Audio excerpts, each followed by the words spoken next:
میں ایک غلط فہمی کا ازالہ کرنا چاہتا ہوں۔ چند دن پہلے ایک ٹی وی چینل کے اوپر ایک شخص جو اپنے آپ کو صاحبزادہ اور بڑے القابات اپنے آپ کو لگاتا ہے، سفید داڑھی ہے، نام ہے اس کا صاحبزادہ امانت رسول، بہت سے چینلوں پہ اس کا یہ پروگرام چلتا ہے، اور وہ نام نہاد جو سکالر ہے، مفتی ہے، اس نے باقاعدہ سوال جو ہے وہ اینکروں کو پہلے تیار کر کے دیے ہوتے ہیں کہ یہ سوال آپ نے ہم سے کرنے ہیں۔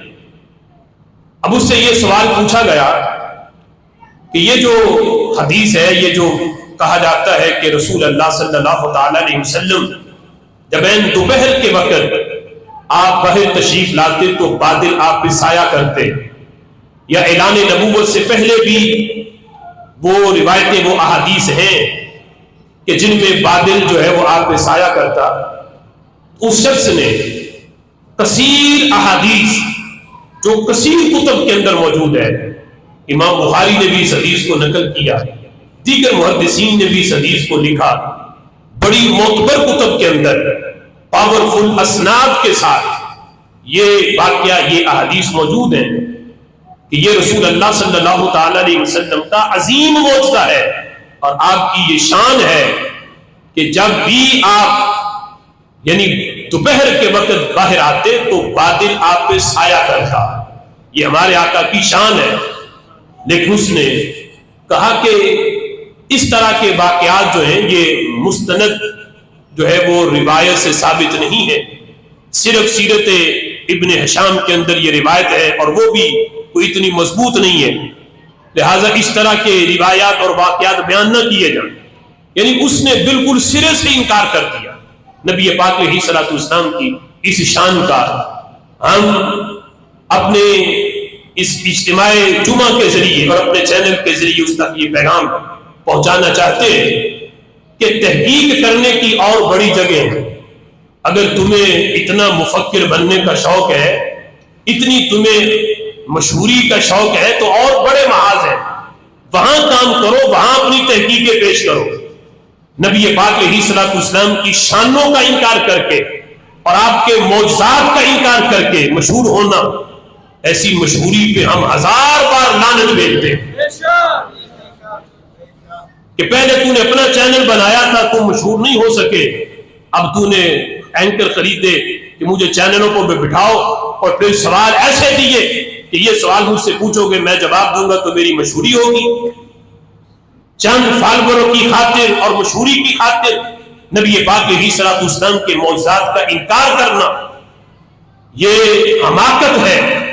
ہم اس بندے کی اس بات کے اوپر پرزور مذمت کرتے ہیں اور کہتے ہیں کہ اگر تو نے اہل سنت کے پلیٹ فارم پہ کام کرنا ہے تو بڑے محاذ ہیں، قادیانیوں کے خلاف کام کرو چینل پہ بیٹھ کے، اگر تجھے کچھ چار بندے سنتے ہیں تو مرزا جہمی کے خلاف جو ہے وہاں بات کرو، وہاں کام کرو، اس کے خلاف اپنی تحقیق پیش کرو، پھر پتا چلے کہ تم بڑے محقق ہو۔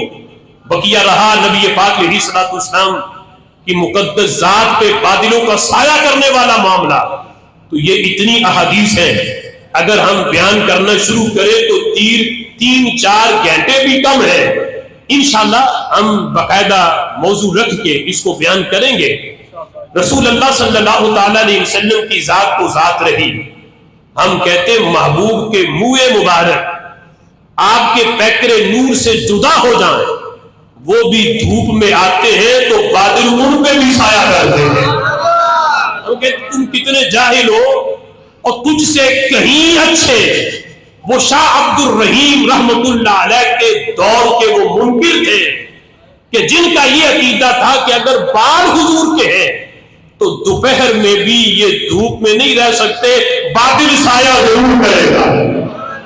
جب بیمار ہوئے حضرت شاہ عبد الرحیم رحمت اللہ علیہ تو نبی پاک علیہ الصلوۃ والسلام خواب میں آئے، خواب میں آ کے حضور نے اپنے 3 منہ مبارک شاہ عبد الرحیم رحمت اللہ علیہ کو عطا فرمایا۔ تو جس وقت وہ صبح بیدار ہوئے، دیے خواب میں تھے، سرہانہ اٹھایا تو حقیقت میں وہ منہ مبارک سرہانے کے نیچے پڑے ہوئے تھے۔ اب شاہ عبد الرحیم رحمت اللہ علیہ کہتے ان منہ مبارک میں 3 خوبیاں تھیں. کہتے ایک خوبی تو ان منہ مبارک میں یہ تھی کہ جب رکھے ہوتے تو آپس میں ایک دوسرے سے لپٹے ہوتے، لیکن جب ان کے سامنے درود و سلام پڑھا جاتا نبی پاک علیہ الصلوۃ والسلام پہ، تو پھر یہ لپٹے نہ رہتے بلکہ جدا ہو کے یہ منہ مبارک کھڑے ہو کے جھومنا شروع کر دیتے.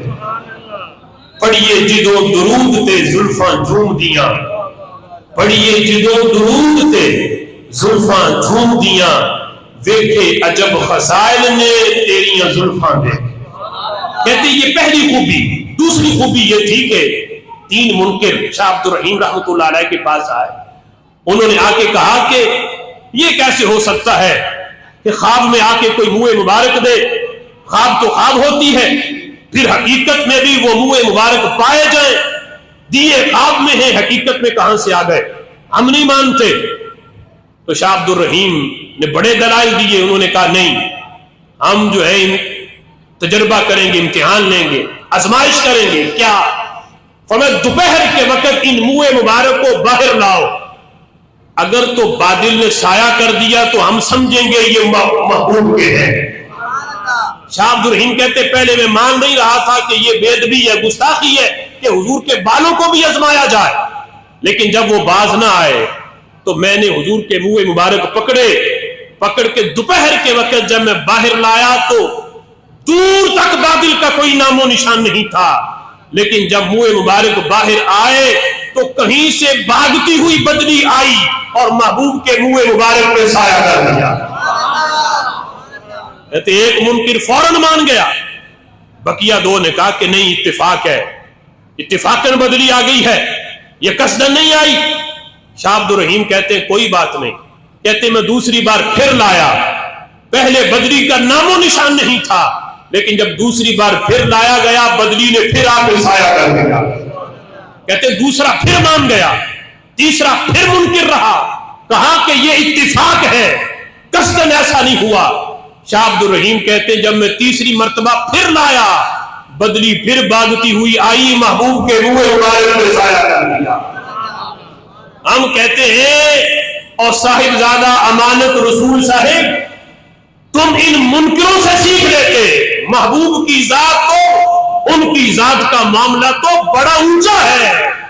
محبوب کے پیکرے نور سے بال جدا ہو جائیں اور ہو محبوب کے تو بادل ان پہ بھی سایہ کرنے کے لیے حاضر ہو جاتا ہے. شاہ عبد الرحیم کہتے ہیں یہ دوسری خوبی تھی. تیسری خوبی یہ کہ ایک مرتبہ محبوب کے منہ مبارک کی زیارت کروانے کے لیے اجتماع اکٹھا ہوا. جس صندوق کے اندر بال رکھے تھے کہتے ہیں چابی بھی وہی ہے، تالا بھی وہی ہے، میں چابی سے تالا کھولتا ہوں، تالا کھل نہیں رہا. کہتے پھر میں نے بڑا پریشان ہوا کہ چابی بھی وہ ہے، تالا بھی وہ ہے، بدلا کچھ نہیں، لیکن یہ چابی لگ کیوں نہیں رہی؟ شاہ عبد الرحیم کہتے ہیں میں نے آنکھیں بند کی، تصور باندھا تو میرے دل کے اندر یہ بات القاء کی گئی کہ اس اجتماع کے اندر ایک بندہ جنبی ہے جس پہ غسل فرض ہے، وہ حالت ناپاکی میں ہے، جب تک وہ پاک نہیں ہوگا یہ تالا نہیں کھلے گا. کہتے ہیں وہ شخص بھی مجھے بتا دیا گیا، لیکن میں نے پردہ رکھا. میں نے کہا کہ آؤ سارے مل کے جو ہے وہ پہلے سارے پاک ہوں گے، غسل کریں گے، پاک ہو کے آئیں گے، پھر حضور کے منہ مبارک جو ہے ان کی زیارت کریں گے. کہتے سب نے غسل کیا، جب غسل کر کے واپس آئے تو اسی چابی سے تالا کھولا گیا تو تالا کھل گیا. کہتے یہ محبوب کے منہ مبارک کا یہ کمال تھا، یہ عظمت تھی. اس لیے ہم کہتے ہیں تحقیقیں کرنے کے لیے جگہ بڑی ہے.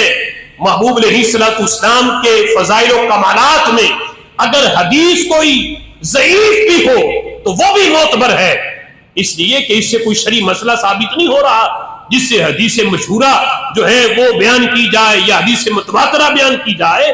فضائل و کمالات میں ضعیف حدیث بھی معتبر ہوتی ہے.